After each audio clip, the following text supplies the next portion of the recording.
Bonjour à tous.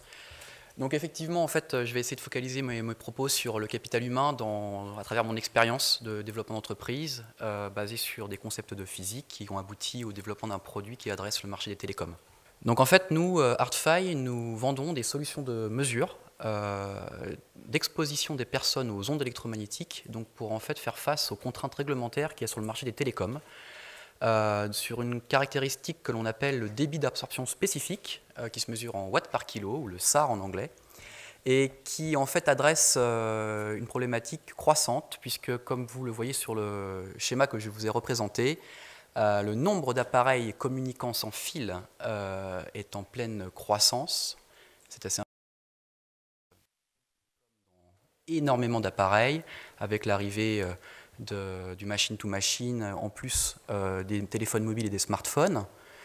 Et en plus de ça, il y a de plus en plus de standards télécommunications, de plus en plus de fréquences, de plus en plus de modulations.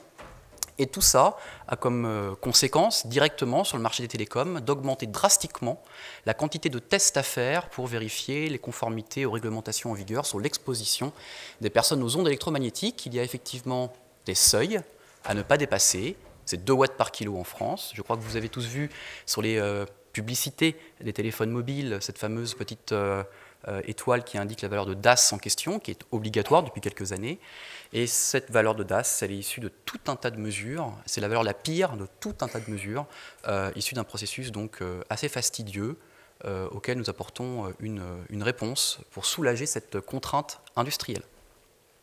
Alors pour vous juste préciser la façon dont est né ArtFi, ArtFi est né d'une observation, initialement de 2 industriels dont je fais partie chez Sagem Mobile.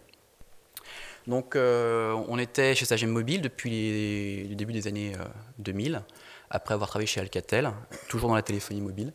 Et avec mon associé principal, moi j'étais en charge du laboratoire de mesure que j'avais créé à l'époque, performance de rayonnement des téléphones mobiles, performance radiocom au sens large, et lui est arrivé à travers une thèse CIFRE financée par Sagem en co-tutelle avec l'Université Paris 11 et Supélec, dans le cadre de recherche sur l'amélioration des performances des téléphones mobiles sur le DAS. Alors on a beaucoup travaillé ensemble pour améliorer les performances des téléphones mobiles avec mon associé, et on s'est assez rapidement rendu compte que le problème que je rencontrais dans mon laboratoire, c'est-à-dire une incapacité à faire face à la quantité de mesures demandées par mes centres de R&D, qu'on avait un problème avec l'instrumentation de mesure qui touchait un petit peu finalement à ses limites, à cause notamment de son détecteur. Ce n'était pas un capteur, c'était un détecteur, uniquement capable de mesurer l'amplitude du signal et étant aveugle à la fréquence, conférait un certain nombre de limitations technologiques qu'on a identifiées vers 2006-2007.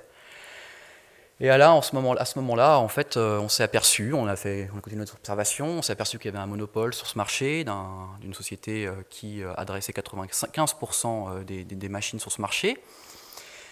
Une technologie, une volonté de progrès qui était donc limitée, puisqu'on était sur une situation de vache à lait pour ce marché-là, pour cette société, donc une volonté de progrès qui était relativement limitée, comme souvent c'est le cas dans les conditions de monopole.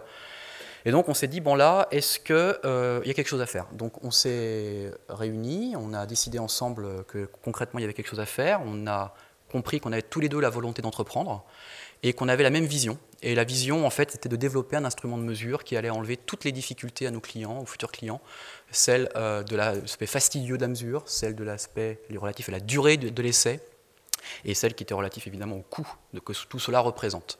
Donc notre objectif, c'était de faire un produit beaucoup plus rapide, ergonomique, et quasiment temps réel en fait. Là où 5 semaines de test étaient requis, on met 2 jours. Là où un test unitaire prend 20 minutes, on met 1 seconde. Et on a vite compris que là, il fallait une rupture technologique. Alors pour faire cette rupture technologique, à l'instant où on a vraiment compris ça, on ne l'avait pas, la rupture, on avait des idées, et on a quitté Sagem dans le cadre d'un plan social, et créé la structure progressivement, en commençant dans un incubateur, Incubaliance, et en mettant en place un partenariat avec un enseignant-chercheur de Supélec, qui est un excellent chercheur dans le domaine de l'électromagnétisme et avec qui on a développé les premiers concepts.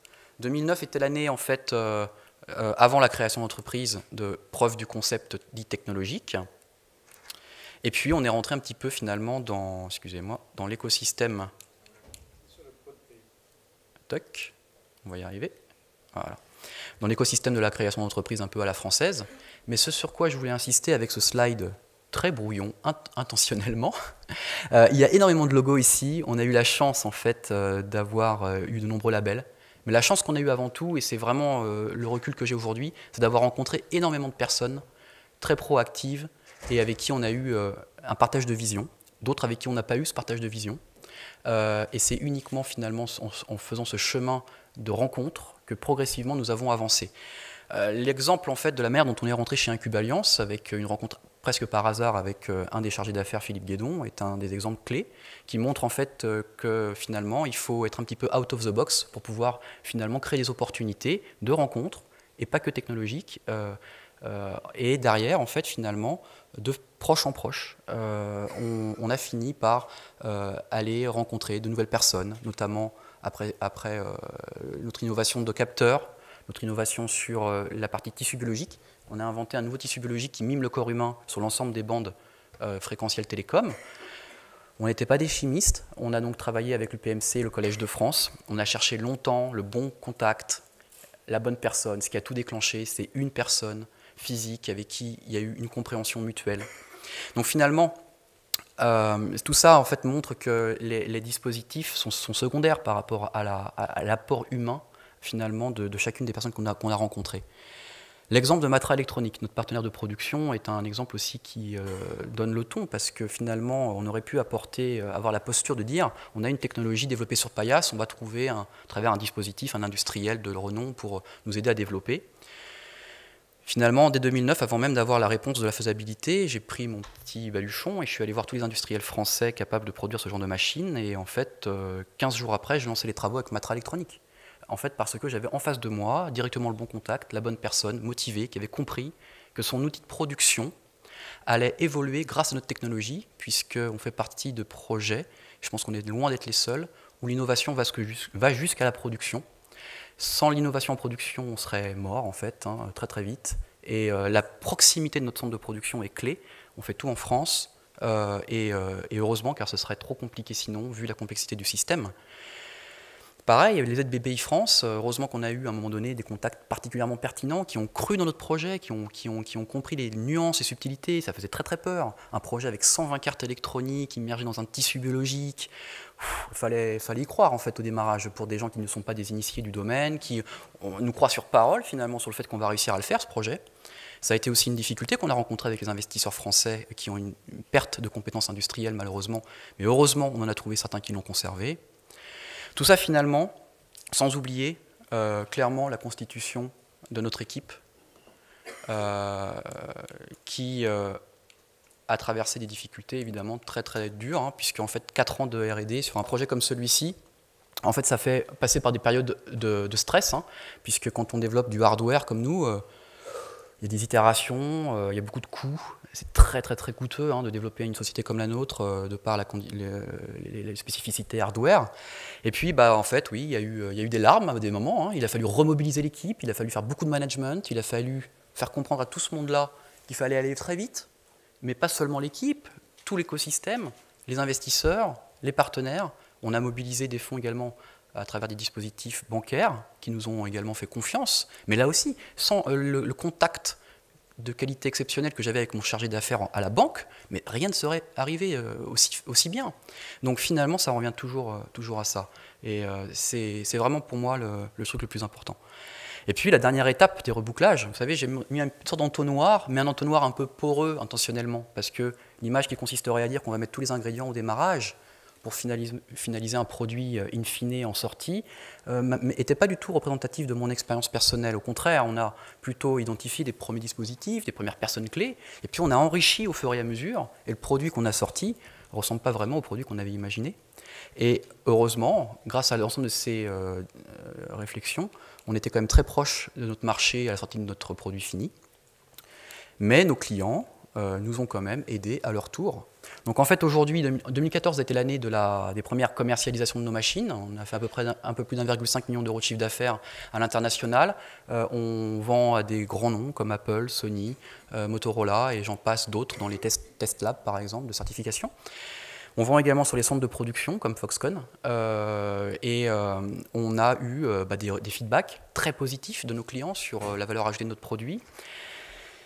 Mais également, nous avons vu des opportunités d'extension de marché, d'extension d'applications. Et on a donc adapté, grâce au retour de nos clients, des choses. Et puis on est retourné voir la BPI France pour faire des compléments de financement. On a levé des fonds supplémentaires pour ajuster. Et on a maintenant une gamme de produits, donc un système qui s'appelle Hartmann, qui mesure le DAS en temps réel et qui lui permet de faire l'ensemble de la qualification des essais de mesure de DAS demandés par la norme, qui est très, très donc, précise, en 2 jours là où c'était 5 semaines. On va plus loin avec un système robotisé qui maintenant positionne automatiquement les mobiles dans les différentes positions des mannequins anthropomorphiques, puisque vraiment c'est un système de mesure qui a la forme d'un humain, avec 2 demi-têtes, un buste, un robot maintenant qui positionne le mobile. Donc en gros, le message qu'on passe à nos clients, c'est vous occupez de rien, on s'occupe de tout. Appuyez sur un bouton, vous aurez le résultat final, on génère le rapport automatiquement. Et puis, on développe d'autres produits, notamment le dernier en haut à droite, c'est un produit qui ressemble, mais qui adresse un nouveau marché, c'est celui des stations relais, qui sont notamment mises dans les buildings, les femtocell, les nanocell, celles qui ont vocation à être mises à proximité des usagers, du grand public, ne sont plus soumises aux mêmes réglementations que celles qui sont sur les toits des immeubles, et donc soumises à la même réglementation finalement que les téléphones mobiles. Donc un nouveau marché, on a l'innovation d'Ericsson, qui est par exemple venu nous voir pour nous dire qu'il leur fallait un produit. Donc on leur fait, mais simplement on leur proposera une solution conformément à nos développements et avec des innovations également à nouveau sur nos capteurs. Voilà, donc grosso modo, nous on est issus de domaine de la physique, les équations de Maxwell, le principe de Huygens, reconstruction champ proche, c'est un peu notre domaine. Et puis derrière, énormément de rencontres physiques pour pouvoir développer tout finalement ce produit. Avec beaucoup d'idées, beaucoup de valeur ajoutée, et puis une certaine capacité qu'on a essayé de développer pour canaliser un peu tout ça. Mais derrière, finalement, le message clé, c'est que c'est des rencontres clés qui ont véritablement fait que le produit, aujourd'hui, on est arrivé à où on en est aujourd'hui. Donc en 2015, on devrait faire un triplement de notre chiffre d'affaires et ouvrir de nouveaux segments de marché. Voilà. Je vous remercie pour votre attention.